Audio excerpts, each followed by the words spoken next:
Most people don't think of strategy that way. Developing a new strategy. Strategic blind spots. When strategy meets reality. Strategy and innovations. In the strategy world. Drive their strategic goals. And welcome back to Strategy Meets Reality podcast. Welcome back to Strategy Meets Reality podcast. I'm delighted to start and kick off season 2 with fantastic guest, and I think it's the perfect guest to start off the season 2.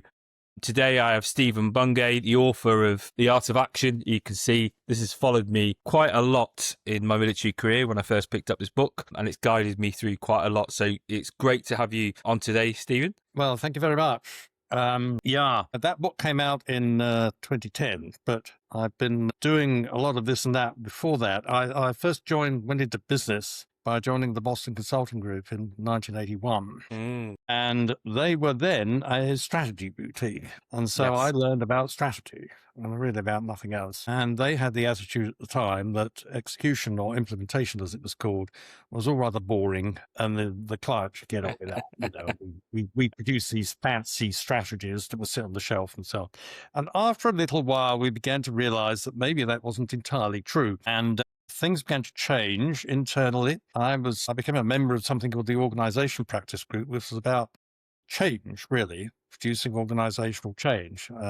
Regarded a bit odd at the time, but it's become terribly mainstream now. And things progressed until I suppose, got a little bit bored with it by the end of the 90s and left in order to set up by myself. I had also, in the meantime, written a couple of books of military history, which is really just a hobby at the time. But it was when I was writing the second book about the Battle of Alamein that I came across something rather interesting, which I call the Rommel problem. I'll come back to it in a second. So I'd also discovered that my clients were more and more concerned with the problem of turning strategy into action and not with what the strategy was itself. And they had a lot of clever people of their own who would come up with fancy strategies, but how do you make it actually work? And this seemed to be an almost intractable problem, which is where we come back to Rommel. Now, the Rommel problem, which was faced by the Eighth Army in North Africa, was that in some peculiar way,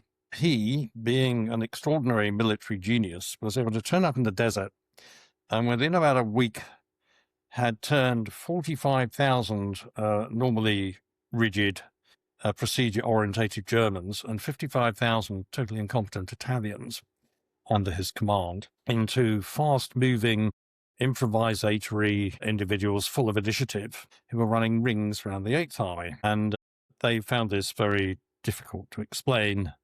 There are various rather silly explanations I come up with. I won't bore you with at the moment. But anyway, I got interested and say, why? Obviously, one bloke doesn't do this.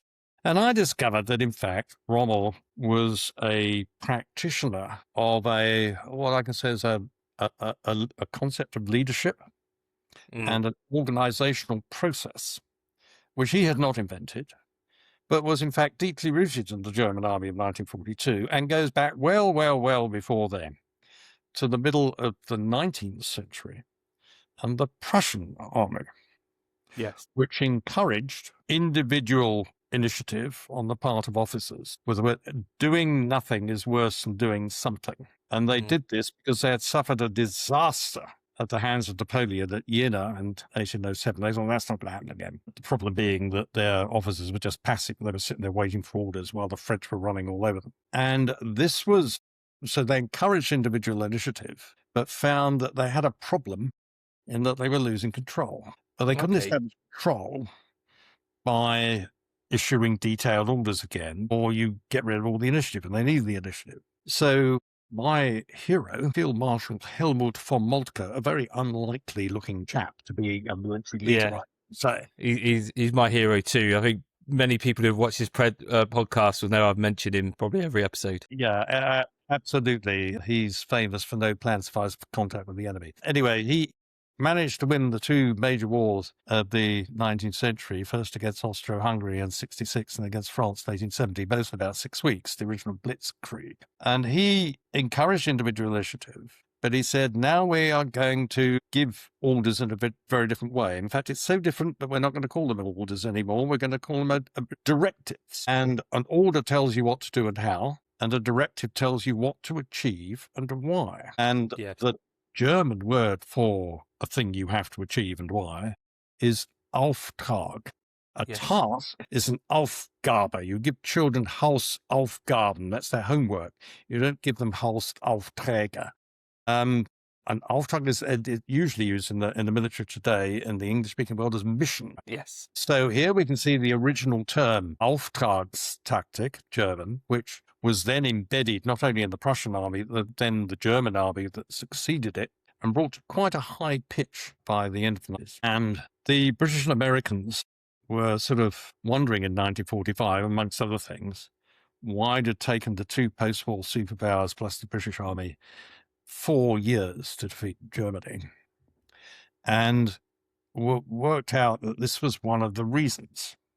The Germans were fighting smarter, apart from anything else, and encouraging individual initiative. And they started learning from German generals who'd been on the Eastern Front and adopted it as mission command as opposed to order command. And you will be familiar with this. There are a number of people behind this, then commander of the British Army at the Rhine time, and it was introduced in the sort of late 80s, and it was taught as doctrine. It was largely through Shrivenham that was set up. That's the Defence Academy of the UK. Yeah. Set up to do that, move NATO away from what's been described to me as a sort of a ballet score of what happens when the Russians come through the Fulda Gap.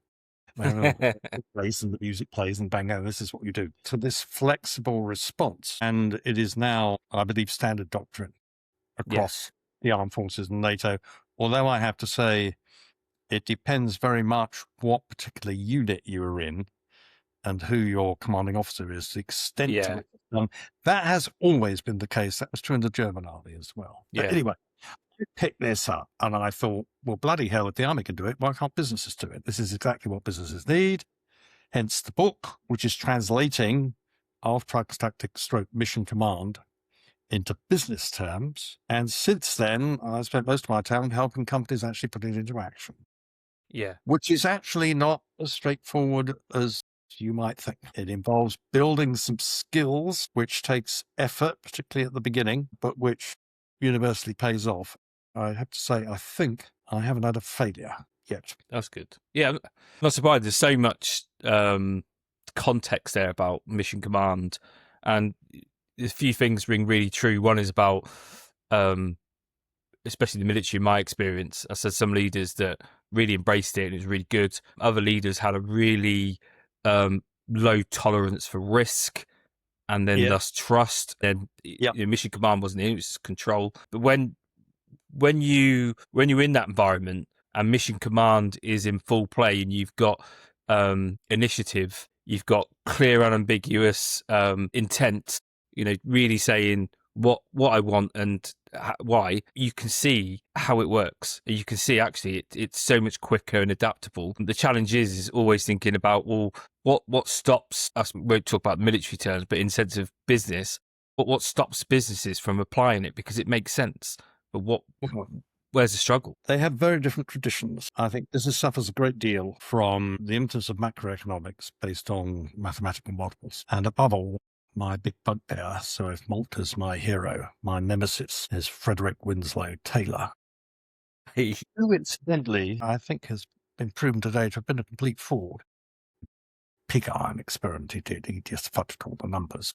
Anyway, the idea is that managers do the thinking, workers do the doing. You have to separate thought and action.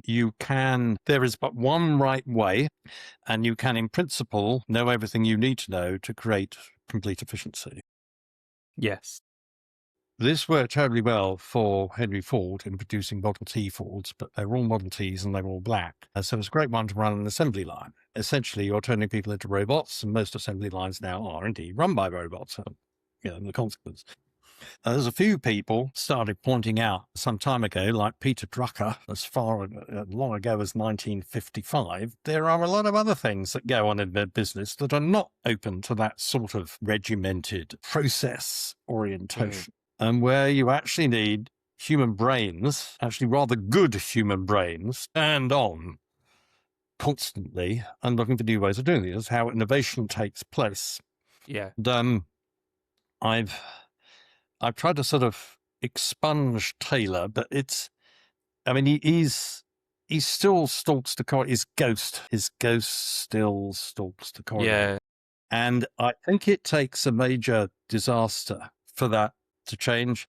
I mean, in all the military examples, there has been a disaster which has forced people to recognize that the environment is fast changing and unpredictable, and you have to give up control. Yeah. And people find, especially if they're generals, find that very, very difficult because they like to believe that they're in control. In fact, they're not. They can influence events, but they can't control them.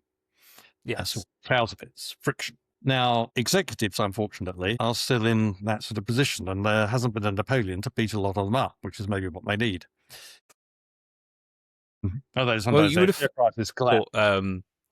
You would have thought with COVID and all those shocks that have happened that you would have started to see it. But it's almost, we had this point where, because I think the Taylorism is so ingrained into people, and I think it's the decades of business schools that have taught sort of the efficiency Taylorism, and it's such a hard. It's going to take a real paradigm shift to get him to view a different way, and hopefully embracing uncertainty. Yes, I think that's the problem, and it's this realization that you have to give up control and instead seek influence, and also this fear of risk. Well, you can imagine, when von Moltke came up with all this in the middle of the 19th century in Prussia of all bloody places, he wasn't given exactly a smooth ride over this one. I bet. And just one or two people said, I'll do that, and were terrified of losing control. And indeed, they had a point, because if you just have this low-level initiative, you will lose control and you'll get chaos. His genius is to maintain that, but maintain the autonomy, high autonomy, but to create a new system for creating alignment. So you have high alignment and high autonomy at the same time. Most people think that's a trade-off. He said, no, it's not. I can have those at the same time. And that is the techniques behind mission command. Because once you've understood your commander's intent in mission command, that is binding. You can't just wander off nilly-nilly and do what you like. If the situation changes, you're expected to change what you do, your actions, but still act in line with intent. Yes. If there's a need to change the intent, that's a big deal, and occurs quite rarely. The situation's changing all the time. You adapt to it. Some of it's problems, some of it's actually it's opportunities. People exploit opportunities. But you've always got to have that intent in mind. And creating that discipline, that alignment up and down, but not just up and down, the organization as well. Yeah. So that I know that these other guys in different functions or in countries also know what I know. And if something happens, we are all going to try to do something similar. That creates enormous cohesion and power.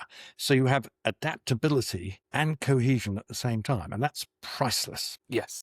And we're always trying to build that, because you want those teams to be self-organizing, adapting, but you don't want them to have conflict. So it's right about that coordination that needs to go across so that they can act that way. But there's a real good point that you made earlier, which I think fractures this, and it's the sense that, and I suppose it highlights your point from Taylorism, that the leaders do the thinking and people do the doing. You separate the two, and you see this as separated in the strategy and execution. People have, in modern day, well, not modern days, but in organizations, separate the two. So you've got this strategy, and I can argue it's actually strategy, and then suddenly they just throw some stuff over the wall and expect people to pick it up and run with it. But they're just completely disconnected, which then doesn't really give people initiative or ability to adapt. No, that's that separation of thinking and doing is deadly. I've sentence in the book is that strategy and execution become a distinction without a difference, and that your strategy is not being completed until the people right at the bottom have got it and are doing things differently. What tends to happen is that everyone sort of thinks, oh, well, strategy, it's the board, it's Exco, it's and they come up with this strategy, usually having been ripped off by McKinsey or BCG or some other buggers. Totally true. And then the CEO goes around on a sort of roadshow and exhausts himself for 3 months, giving a slide presentation about the strategy. And everyone goes, and then we go back to work and think, sounds interesting. I wonder what he wants me to do. Yeah. And it's not clear at all. Right. And what is so you create a gap. The top, they all know this is the strategy. And the bottom, busy running operations.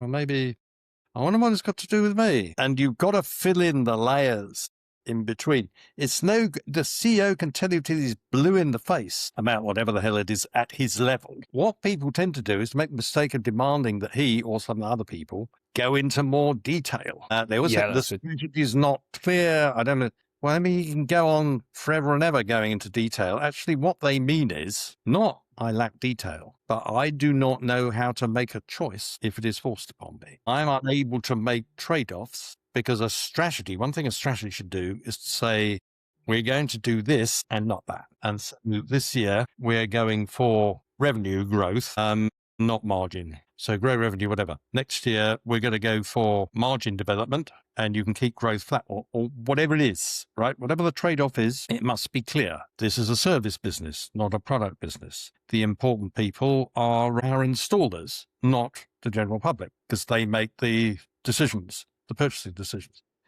Stuff like that. So it can be a very simple thing, but executives are prone to be beset by lists, just like everybody else. Lists.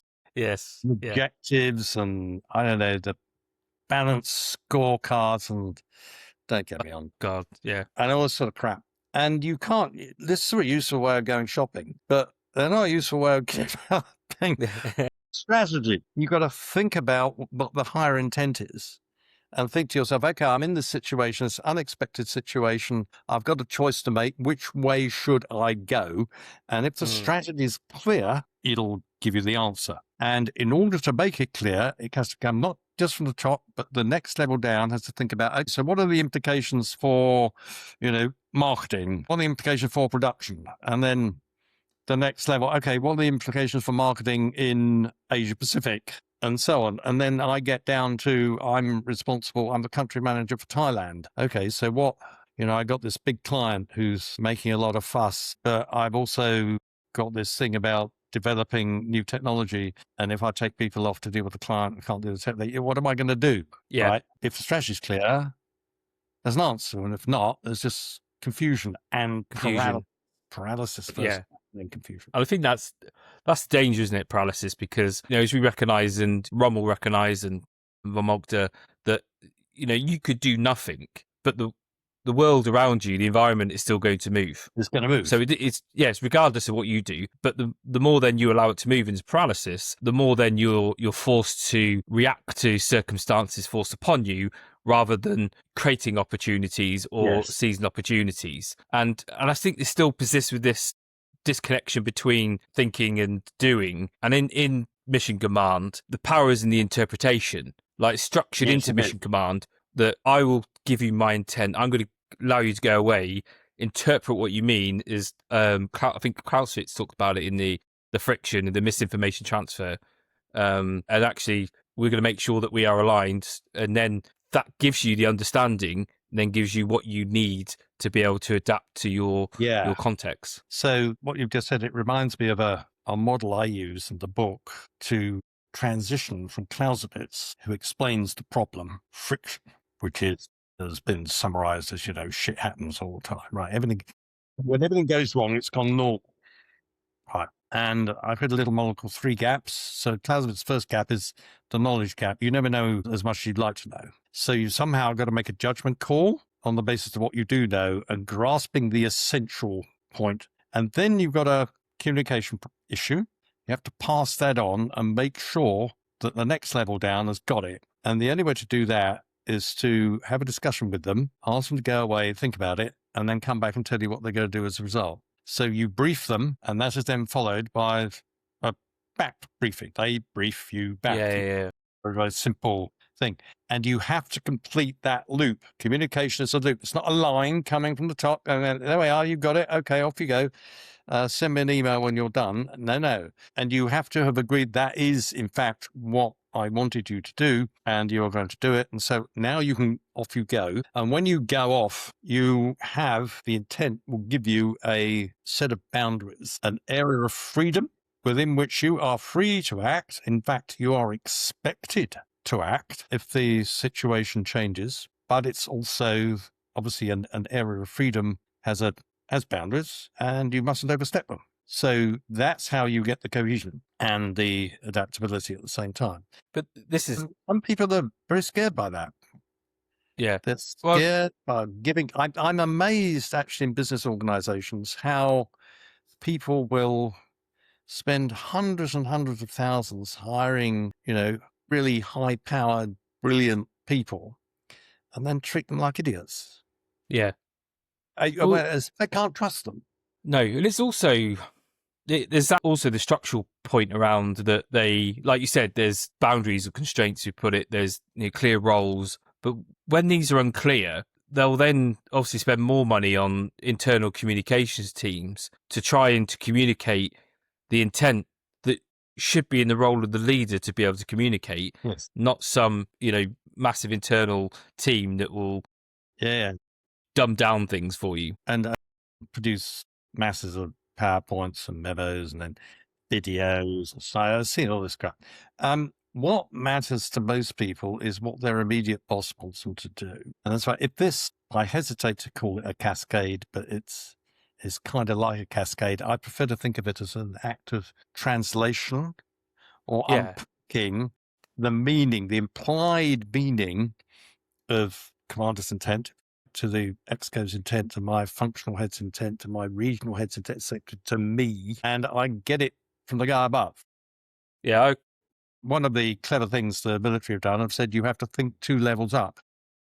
So I get everyone to think, okay, so what's my boss want? And sometimes I know sometimes they want, and what's my boss's wants and what want? And they usually have absolutely no idea. I think that if you don't, then suggest to them what they might want, what you think they ought to want, and let them correct you, which helps a little bit more thinking.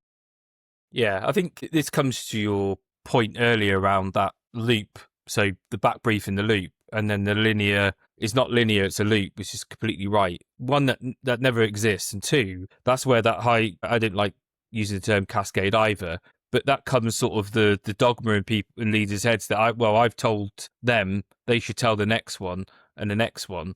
But really what we're thinking about is the fractal nature of an organization. Yeah. That, there's fractal layers, and making sure that the interpretation is happening at the fractal level to ensure that communication and intent is interpreted and understood. Yes. I've said to myself, well, the military can do it. Why can't businesses do it? I remember seeing a clip once, I think from an embedded journalist of some squaddy, I think it was a corporal, somewhere in Iraq. I don't know. He was squatting behind a wall, and you could hear the bullets pinging off the wall. So, what are we going to do? He says, well, command intent is to secure the village by nightfall. Pretty damn sure there's a sniper in that house over there. So we're going to take him out, move around, and then see what we can do. But the important thing is to stick to the commander's intent.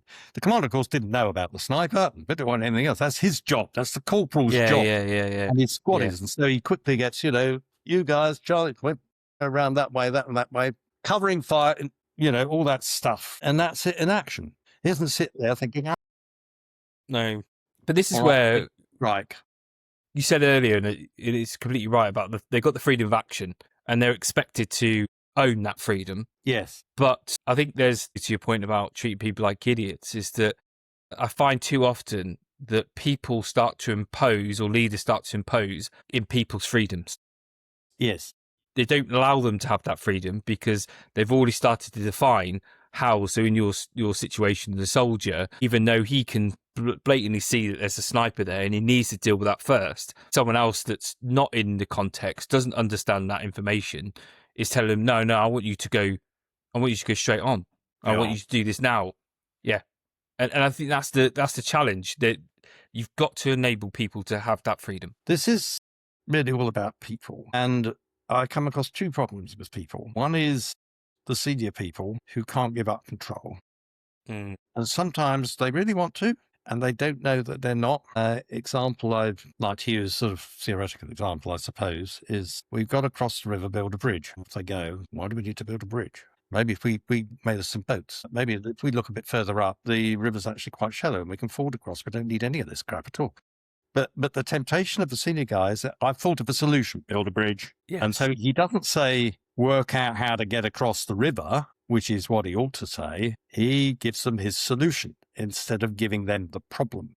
And that's quite tricky, actually. That can creep up on you, unbeknownst. So that's the, some of these people are real control freaks. You can tell they're a mile off. The trouble is the people who really want to do it who don't realize they're not doing it. The other problems from the bottom up, because a lot of people in the population at large are terrified of the idea of having responsibility for an outcome they don't fully control. They want to follow due process, and if it all goes wrong, it's not their fault. Now, mostly, I say with the greatest respect, people like that join the civil service, which is where that's exactly what's needed. These are the procedures. So, this is how to fill in your tax form, and this is what the tax, et cetera, et cetera. However, some of them do creep into businesses. Yeah. And they're fine at a certain level. I mean, in some businesses, I don't know, like insurance businesses, you need a lot of people like that, right? That's fine. But if they rise up the ranks, they become a problem. And they won't tell you, but in fact, they're terrified of mission command. And they really want someone to tell them exactly what to do. Yeah. And you brought... So that they feel safe. Yeah. And you brought a really good point with the creeping into solutions. 'Cause I see it all the time, and I correct clients all the time and say, okay, but right, you've got all this stuff, but what is it you want them to achieve? Don't tell me how. Let's reword this into what actually is the end state that you want to achieve, not how you're going to get there. And that's a real challenge for people to separate the two, and have that open. And I think you're completely right with the procedure. I would say if it's predictable, and you know that no matter what happens, that this thing will just repeat itself and is predictable, have the best process in the world and fill your boots.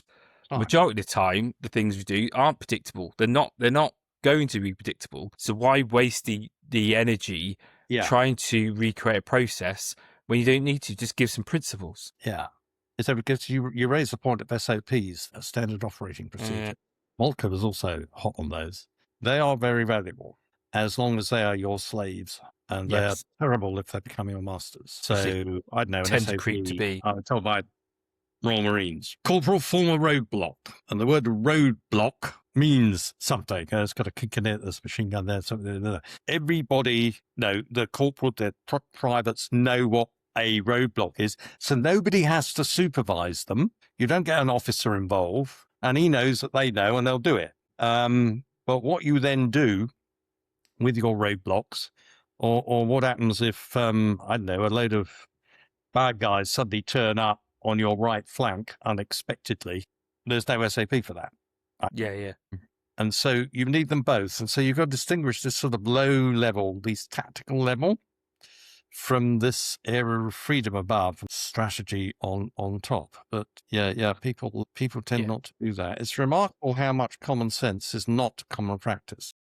No, and you brought up a really good point earlier, way earlier, when you talk about that idea of giving them the intent and them going away to understand it. I remember when I was leading troops, or when I was being led as a soldier, we spent a good bit of time, which doesn't happen in organisation, where we go, this is the intent, and we go through planning. We're not trying to create the perfect plan, we just go through planning. And I remember we would go through there and go, right, Private Jones, what happens if we get a casualty here? And now, to me, there is an SOP in the sense of there is a way that we deal with casualties at that point, but there also is a layer that is slightly different because we're on a certain different phase. So I have to use my interpretation of common sense around, well, I know I need to do these things because they are useful and standard, but also that I need to think, well, we probably should take the casualty to this point because that seems like it's the most safest option.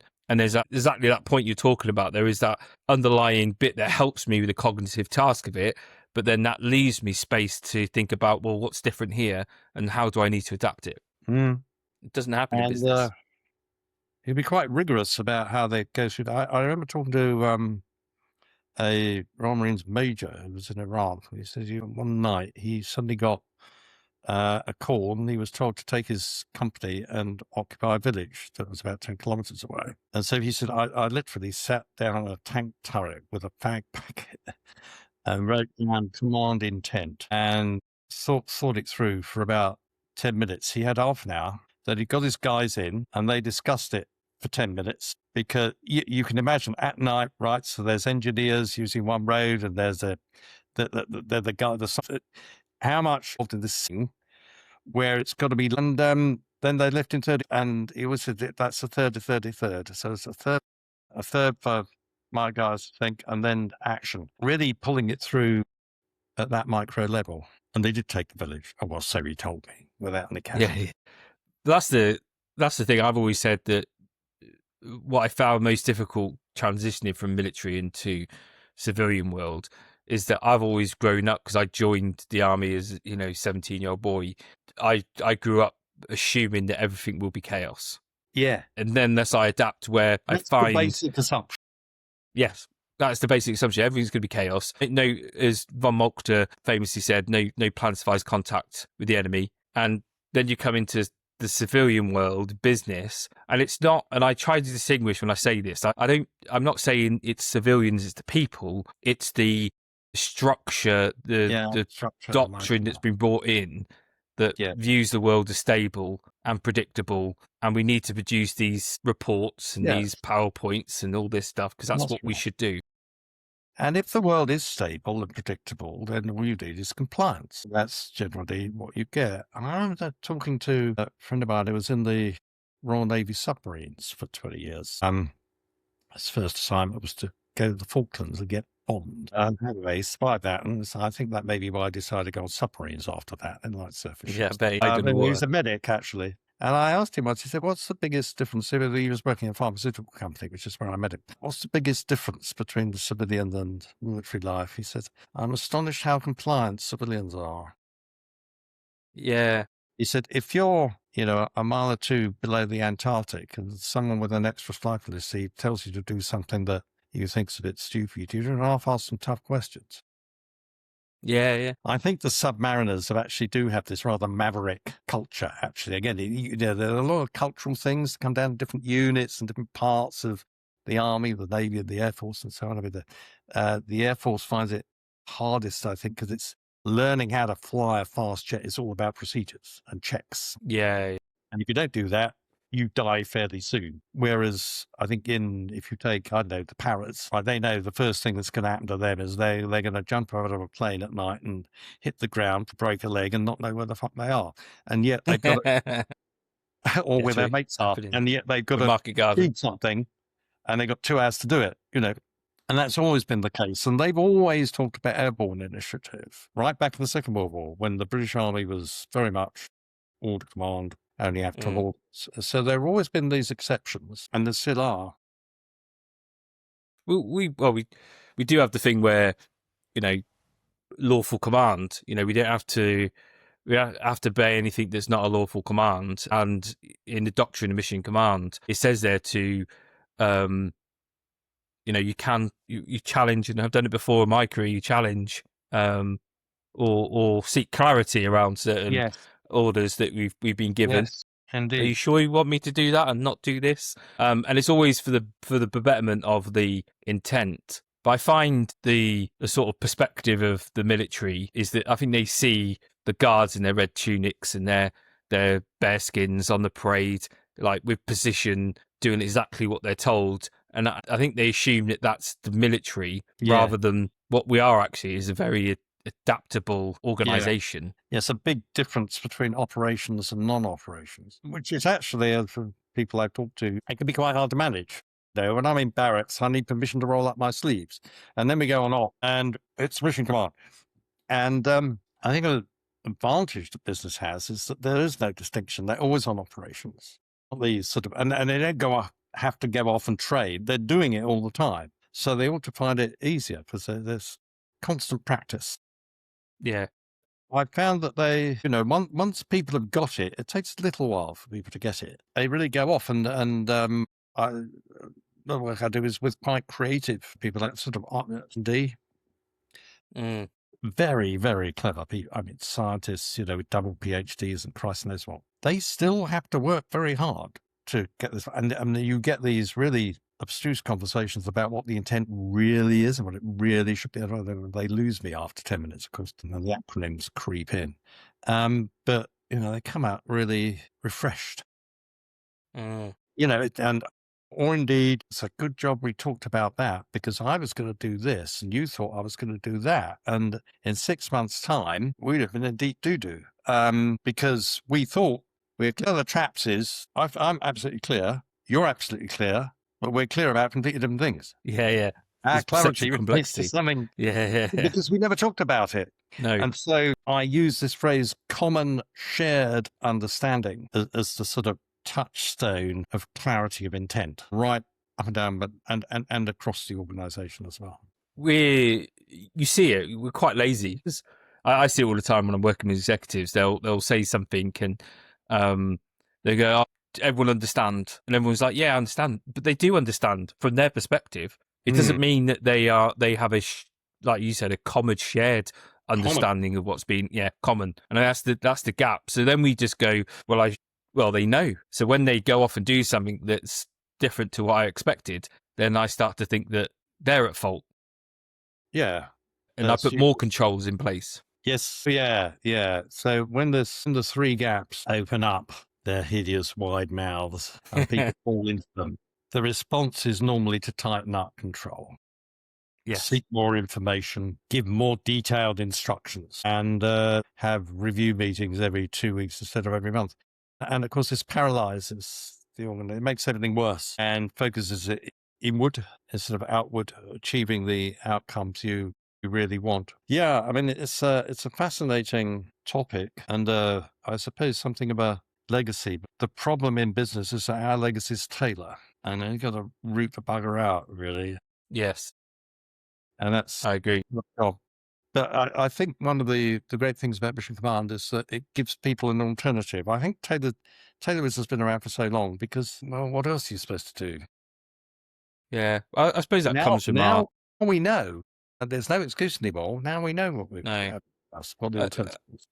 I think it was useful to a point of industrial revolution when it was all about factory lines and efficiency. Yeah, well, yeah. But that's a particular context, but we're still trying to take that context and apply it in modern business. You still see efficiency.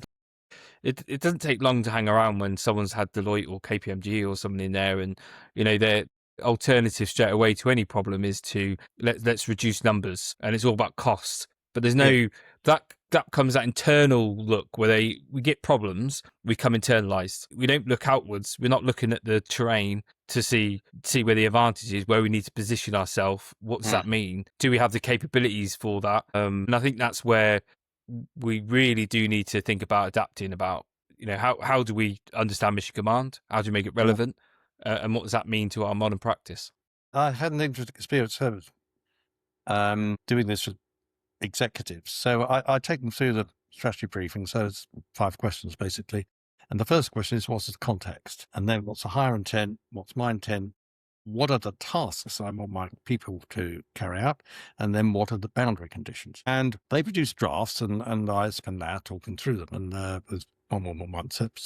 I spent about 40 minutes out of an hour talking to her about the context, what was going on in the business environment she was operating in, and also internally and so on.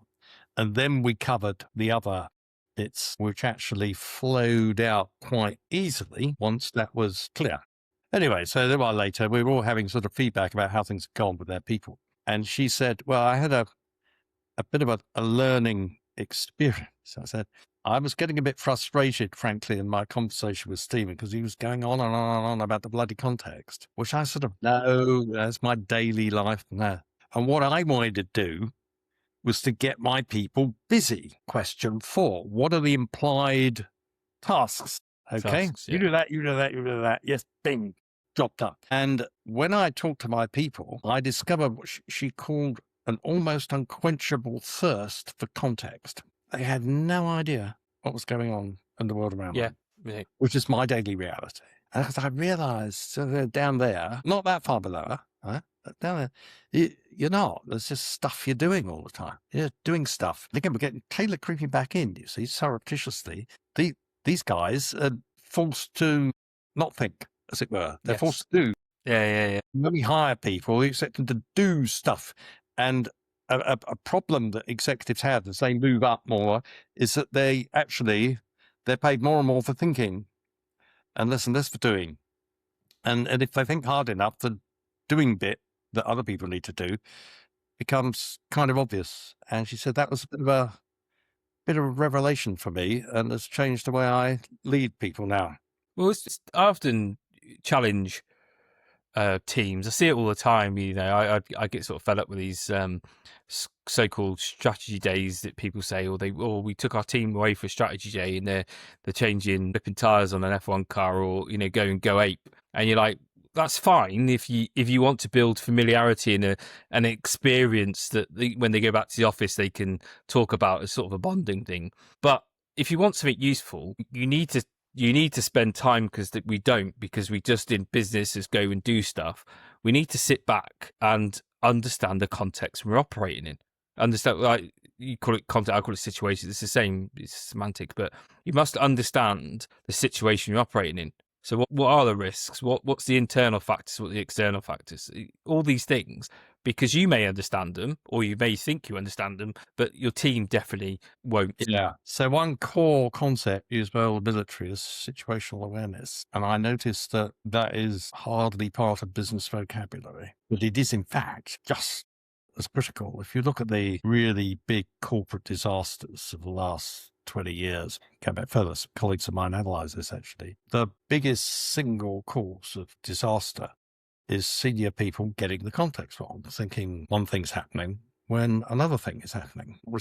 And quite often with very good, reasons, Kodak, this new digital film with it's very low quality, and our customers like high quality of its sort of lot of investment. It's really not worth it. And it wasn't stupid. It was just totally wrong. Usually got it right.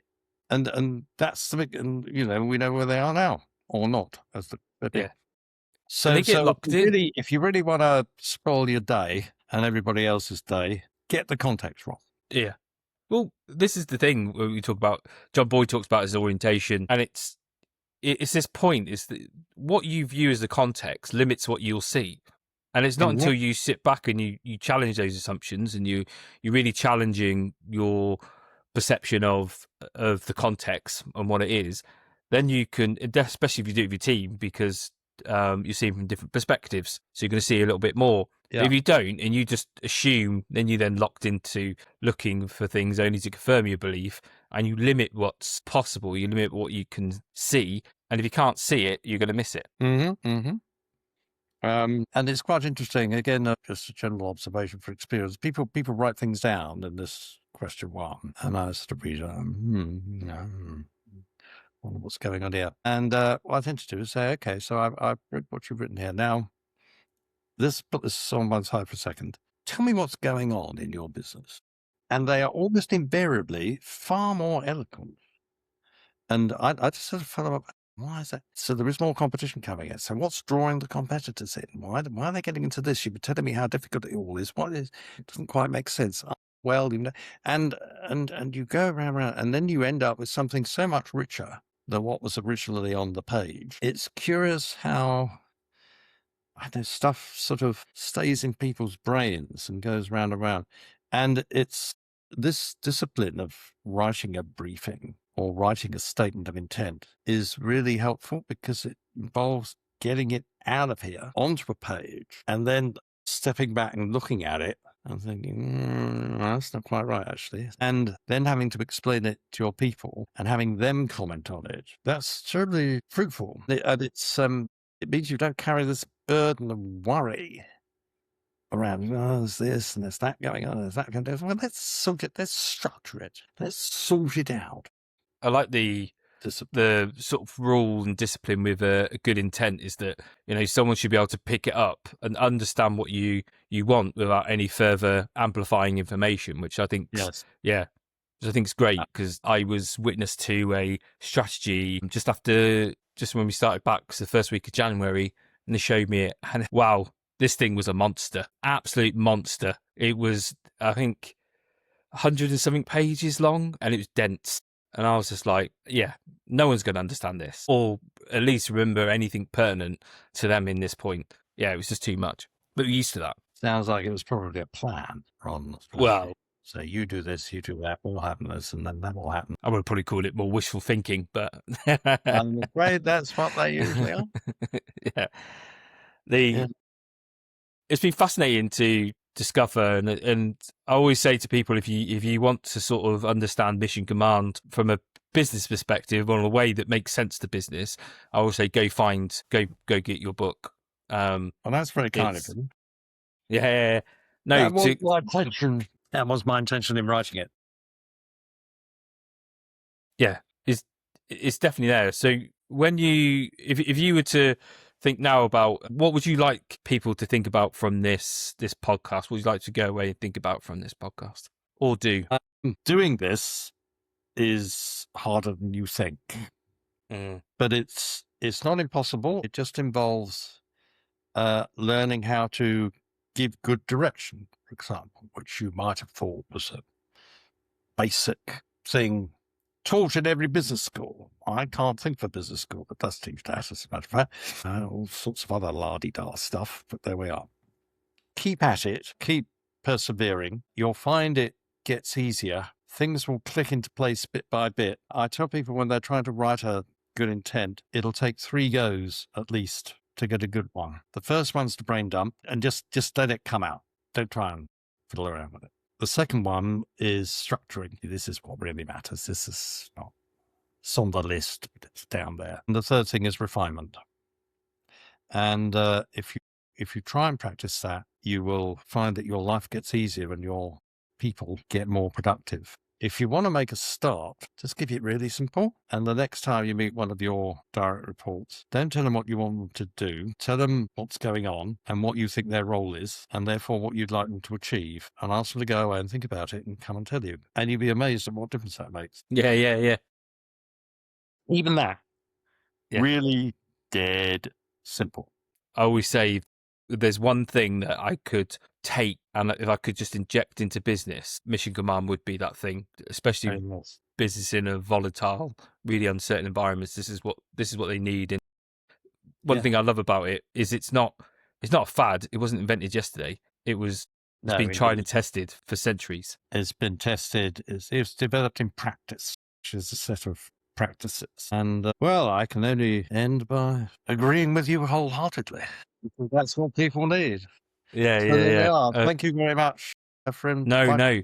It's absolutely a pleasure to have you on. I've really enjoyed this episode, and to just get your perspective and especially your deep understanding of the history, but also the context to apply. It's been fantastic. And if listeners liked it, please subscribe and share to your audience, because no doubt there's a lot of people out there that the principles of mission command will be life-changing, not to them, to also to their businesses. So thank you very much, Stephen. Thank you for coming, and I'll speak to you soon. Take care, everyone. Bye.